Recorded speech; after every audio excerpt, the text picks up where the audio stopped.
Nauwi sa engkwentro ang ikinasang operasyon ng PNP-HPG Task Force Limbas sa Caloocan matapos bumunot ng baril ang isa sa mga sospek.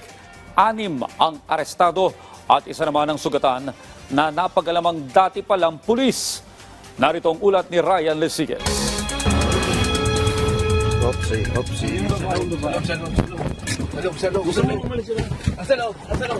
Matapos makumpirma ang target, agad napatakbo ang mga operatiba ng PNP Highway Patrol Group Task Force Limbas.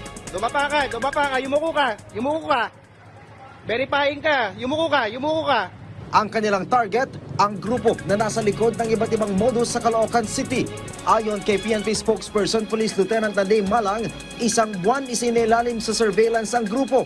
Malaking grupo itong natugis ng PNP-HPG dahil yung kanilang area of operation hindi lang dito sa National Capital Region, even sa 4A and dito nga sa Region 3. Yung mga nabanggit nating cases ay sila halos or grupo talagang sila po mismo din yung halos na gumagawa nito pong mga karumal-dumal po na krimen. Nag-ugat ang operasyon matapos magpositibo ang intel-driven operation kung saan lolooban sana ng nasabing grupo ang isang bahay ng vlogger.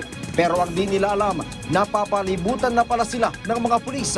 Sa kalagitnaan ng kanilang operasyon, nakatunog ang isa sa mga sospek sabay bunot ng baril. Ano ka napasok dito pare? Sir, mula doon sa magay ng mga RJ. Yeah, may baril ka. Ba't may baril ka? Dahil dito, napilitan ang operating team na magpaputok ng baril kung saan tinamaan sa tuhod. Ang isa sa mga sospek na kalaunan ay napag-alam ang dating pulis na nakatalaga sa NCRPO. Na-dismiss noong 2023 for a grave misconduct. Itong pulis na ito ay hindi din natin talaga din sukat akalain na after niya ma-dismiss for a certain case, ito yung kanyang papupuntahan. 5 mga sospek na pawang armado ng baril ang agad na aresto, kabilang ang isang babae na sangkot sa birthday cake modus sa Quezon City. Naaresto din ang kanilang team leader na nagsilbing lookout habang isinasagawa ng grupo ang pagnanakaw. Yung ginagawa po nila last dito nga sa Novaliches na kung saan magpapakilala ko na staff ng isang LGU unit, galing daw kay Mayor, at magbibigay ng cake, and afterwards pag nag-open ng gate itong ating kababayan, that's the time niraransakin na yung pinakaloob. Sa mataong lugar na ito dito sa Caloocan City, nagpang-abot yung mga operatiba ng PNP Highway Patrol Group Task Force Limbas at ang mga suspect na ito na sinasabing sangkot sa iba't ibang modus dito sa Caloocan City at kabilang nga sa naaresto kanina ng mga otoridad ang tumatayong team leader at kabilang pa sa mga nakuha sa kanila itong sasakyan na ginagamit daw sa kanilang mga modus at itong iba't ibang kalibre ng mga armas na ginamit kanina kung kaya't muntik nang mauwi sa shootout ang operasyon. Todo tanggi naman ang mga naarestong sospek.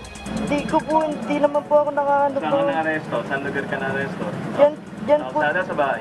yan po sa labas. Ang ginagawa mo sa labas?